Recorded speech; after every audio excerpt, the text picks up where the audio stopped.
about this pay to play. First of all, there is no pay to play. The only way these guys even know that anyone would donate to my campaign is because I put it out there for the world to see. The only way they know about it is because I file documents saying these individuals gave donations to the campaign of Richard Irvin. Otherwise, they would never know. Now, if this was pay to play and something was illegal, would I tell the world and would I file state documents saying that there were campaigns? Absolutely not. Now, when people give campaign contributions to any person, and it happened, and it's all politicians throughout our country, it's because they want that individual to be in the office, to make sure we can continue the hard work that we've been doing all these years, all the development you saw. Not conceptual, I do this, if I was mayor, I do that. You've seen what the Urban administration can do. You've seen what we've been able to pull into the city, and, all the huge strides we've been able to make in the city of Aurora, beautifying our downtown. Alderman Lofty says, I want to make downtown more beautiful. Well, thank you for saying that it is beautiful, because we've been working hard to make it beautiful. And guess what? Over the next 4 years, we're going to make it even more beautiful. But you got to start from somewhere. All this doesn't happen overnight. 4 years isn't enough to just say, oh, I want a building there, and then boom, it's popped up. You got to negotiate, development agreements. You've got to, make sure that the banks that are going to put these tens of millions of dollars into these developments are there and going to, make sure that we have the dollars necessary to finish this construction.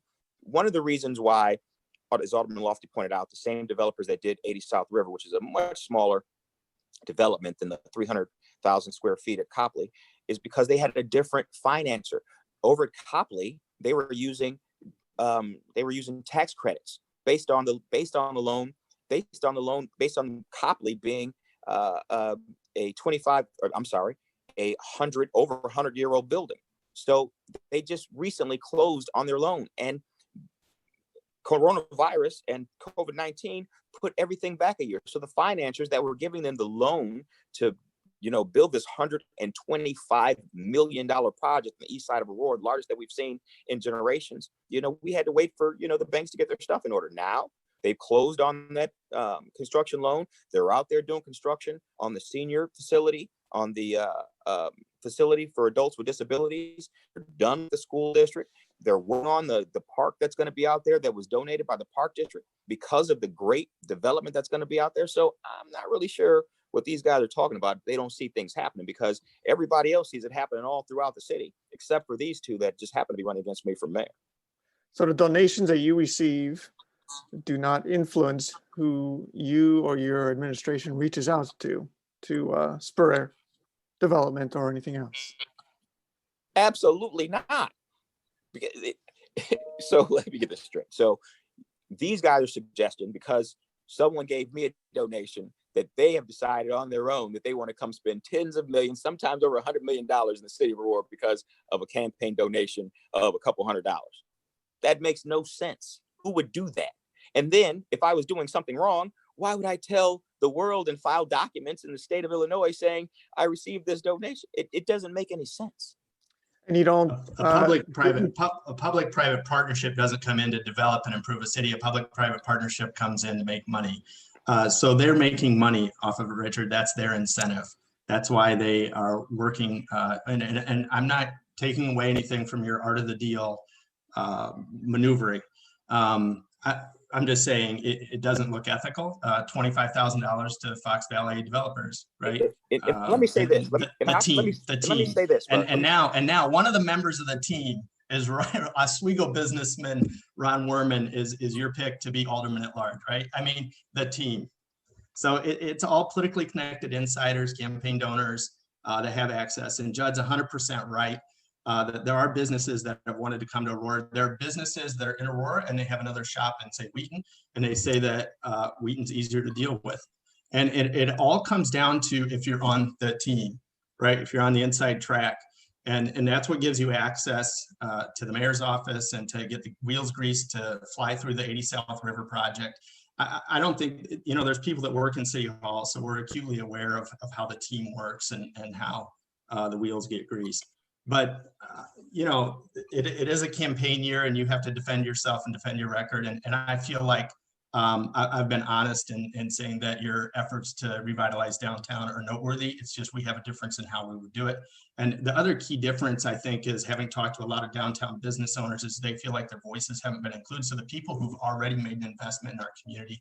So as the next mayor, I'm a big advocate for having community meetings, establishing goals for the entire city, but also having that special meeting with downtown to hear what the existing business owners want to see out of development. I've heard a ton of good ideas. I heard some out of Judd today too. So, I think how we do things matters. And I think where our focus and our attention, and our energy is going to be, and for me, it's going to be job creation in Aurora and addressing poverty, addressing crime. And Mayor, do you support lowering the limits on campaign donations? There's a difference between talking and doing. What they're doing is just simply talking. What we've done over the last 4 years is we're getting stuff done. Now, we can talk about campaign. Matter of fact, one of the things that we did to ensure that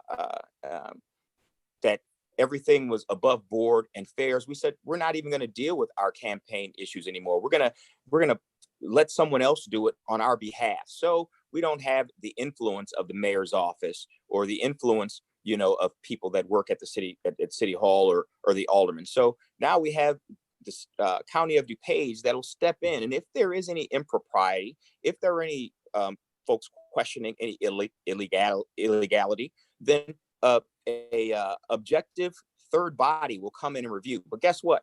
Nobody that I'm sitting here on the screen with has ever, sent any complaint saying what Richard Irvin is doing is wrong, and let's have a hearing at this body, in DuPage that I have absolutely no influence over. None of them. Now they're going to sit here and talk. Let's have a conversation about campaign donations because, that's something we should be talking about. That's not a plan on how to move Aurora forward. That's silliness.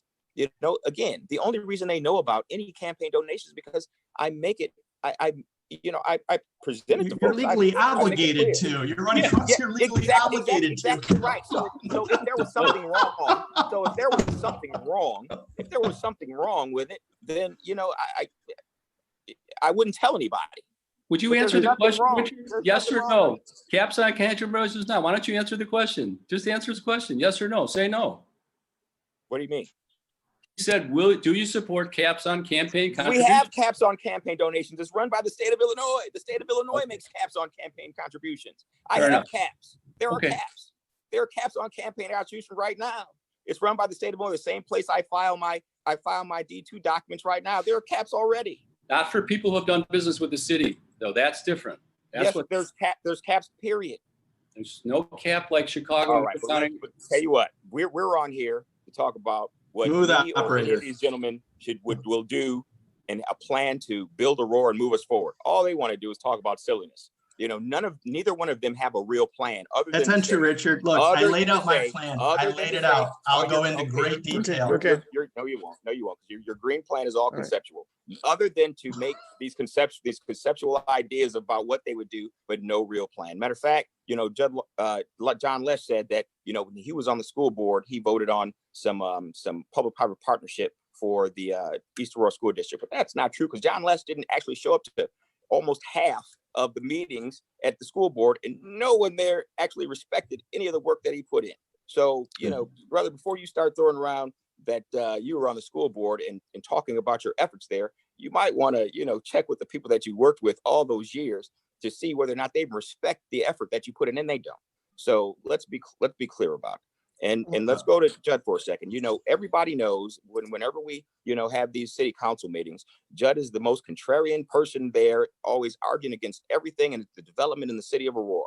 We're trying to push this city forward. We need aldermen on the city council and a mayor that has the idea of what we're going to do to make Aurora the best city we can possibly can in the whole state and arguably in this whole country. And it's not going to happen, with silly concepts. It's going to happen with hard work. John Lash did say something. He says we need a mayor that's going to get out there, roll up his sleeves and get his hands dirty. And that's exactly what I've been doing. They called me for the first 2 years mayor on the move because I was constantly out there making things happen, visiting schools, visiting businesses, identifying the issues that we needed to address in Aurora and addressing them head on. And I will continue to do that in my next 4 years. Mr. Lash, take a minute to respond to your accusation about the. It's 100% true that I oppose a public-private partnership and the idea of renting